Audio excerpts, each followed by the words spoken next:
So at first make preparations like that. Type here in the page of the program data from instruction paper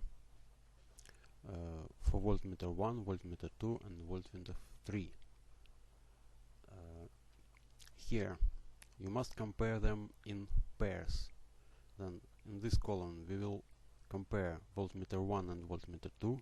Here by yourself type and compare voltmeter 2 and voltmeter 3, and here correspondingly voltmeter 1 and voltmeter 3.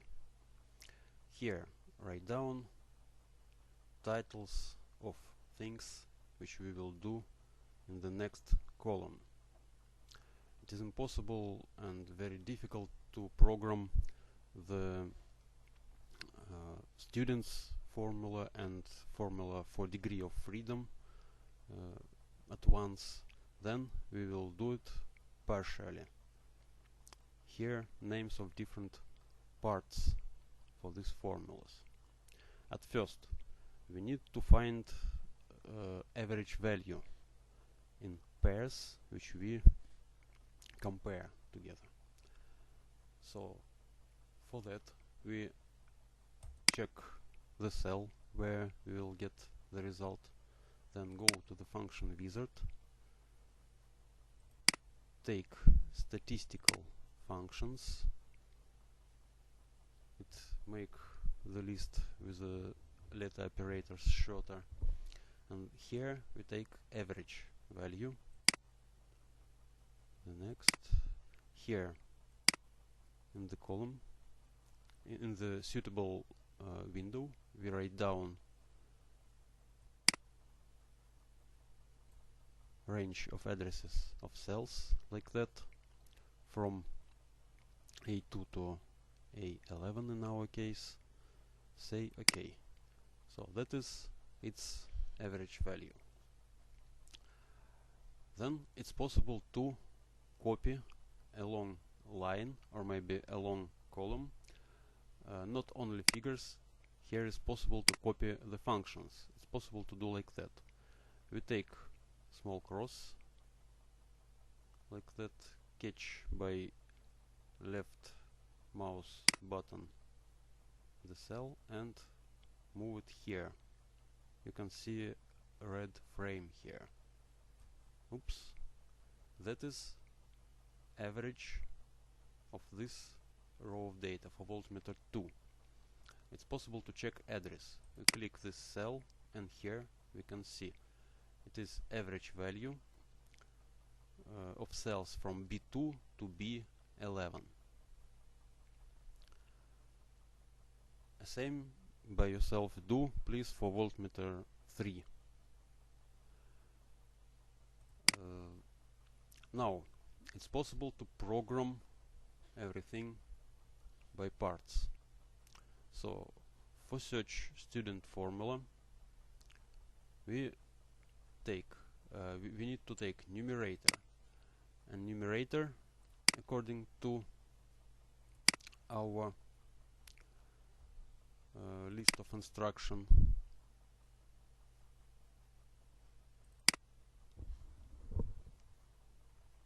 it is absolute value of cells with average values.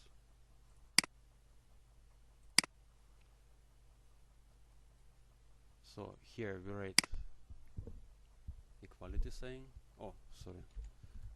We go to the function wizard and find here absolute value of what. Here we can show of this cell A12. Click here, write minus, and this cell B12. Say OK. So that is the result. Difference of this average values for voltmeter 1 and voltmeter 2, and it is absolute value of them. Okay, then variance of first group. according to instruction, it is letter operator var by number of measurements. Number of measurements here is 10. Then we take this cell, go to the function wizard, take statistical functions, then var. var of what?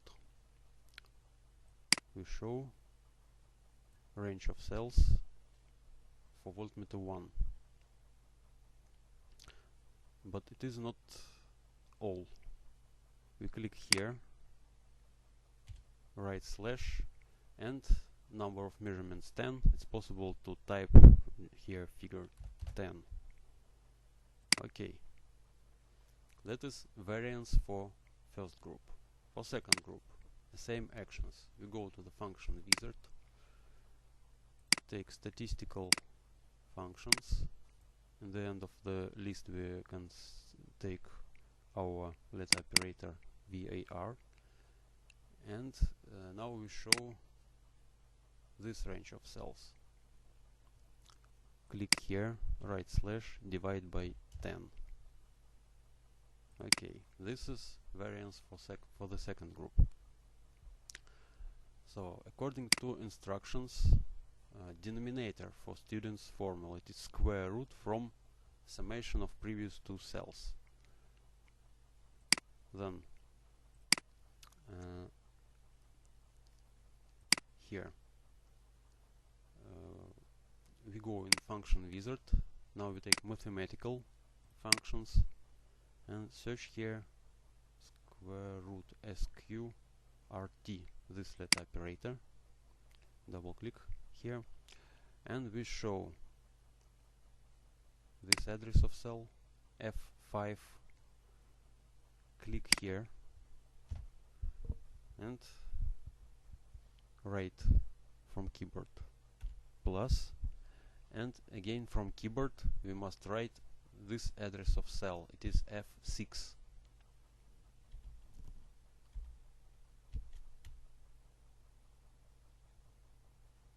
F6. Letters must be title. Don't forget about it.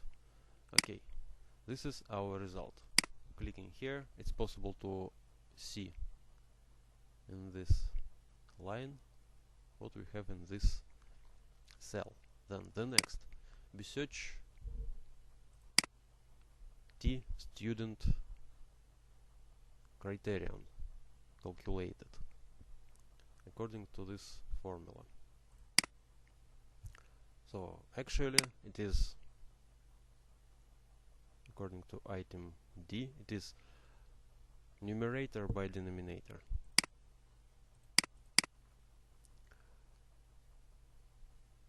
We write equality sign, our numerator address of cell this one, right slash, and show denominator address of cell.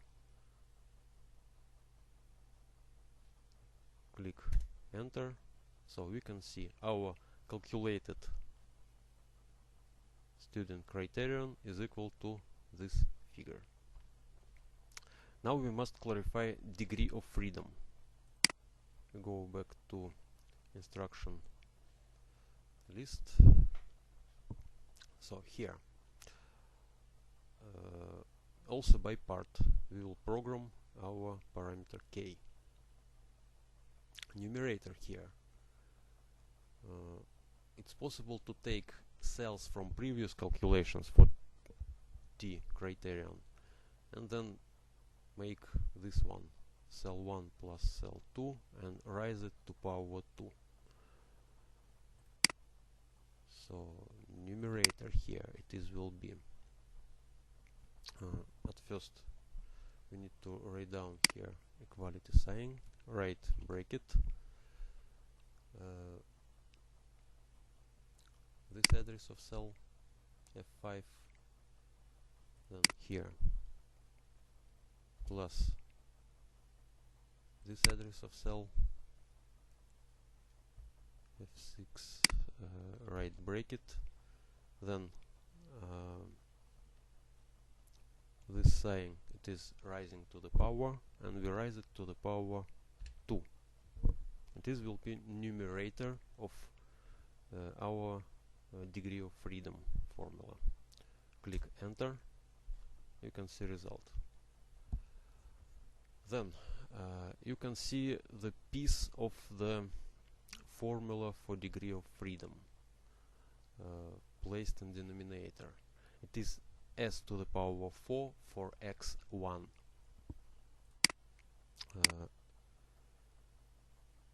It's possible to make it like this. The second variant is the better, because this piece we can take from previous calculations.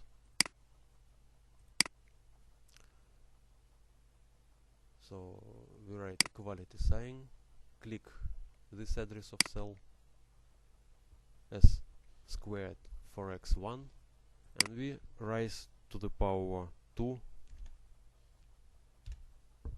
this figure, enter.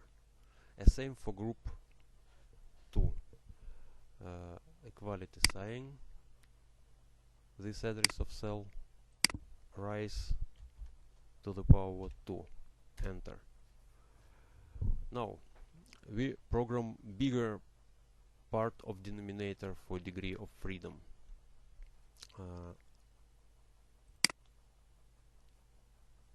This one, s to the power 4 for x1 divided by n1 plus 1.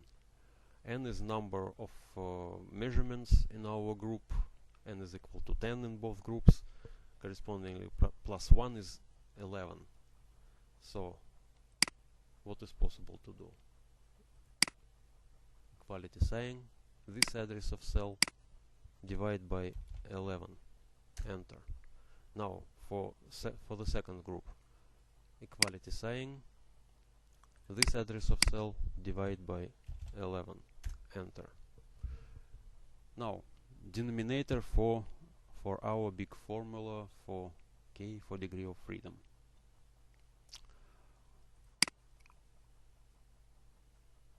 This one. It is possible to apply idea of square root like in previous calculations. So we go to the function wizard, take mathematical functions, find here sqrt, square root, and then place here our addresses of cells like F14. Specifications of this program allow to type only from keyboard the rest part of the formula, but we know the next address. The next address is F15. Then we type from keyboard here plus and F15. Click OK. So that is denominator of our formula. Now we search our degree of freedom parameter k,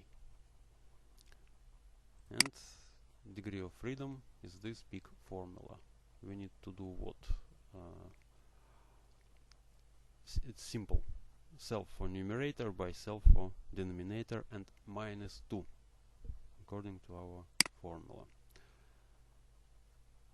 So equality sign, bracket, address of cell of numerator, divide by address of cell of denominator,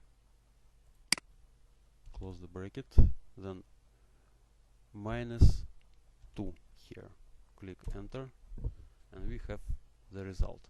K is equal to approximately 11, maybe closer to 12. Now we go to table for student T distribution here. In the column 95,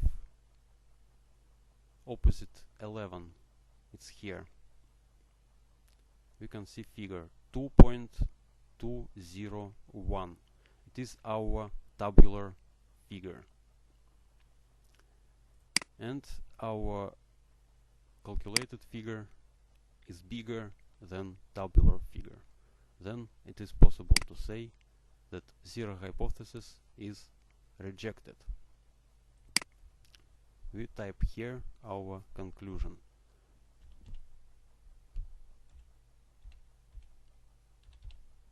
Rejected. It means voltmeter 1 and voltmeter 2 shows different figures in spite of they looking very similar. They shows different figures. Then a same way you need to compare voltmeter 2 and voltmeter 3, voltmeter 1 and voltmeter 3. In the rest cases you need to write down the conclusions. Accepted or rejected zero hypothesis. Only after that you can conclude which one of these voltmeters was broken. It is all. I am waiting for your results. Thank you.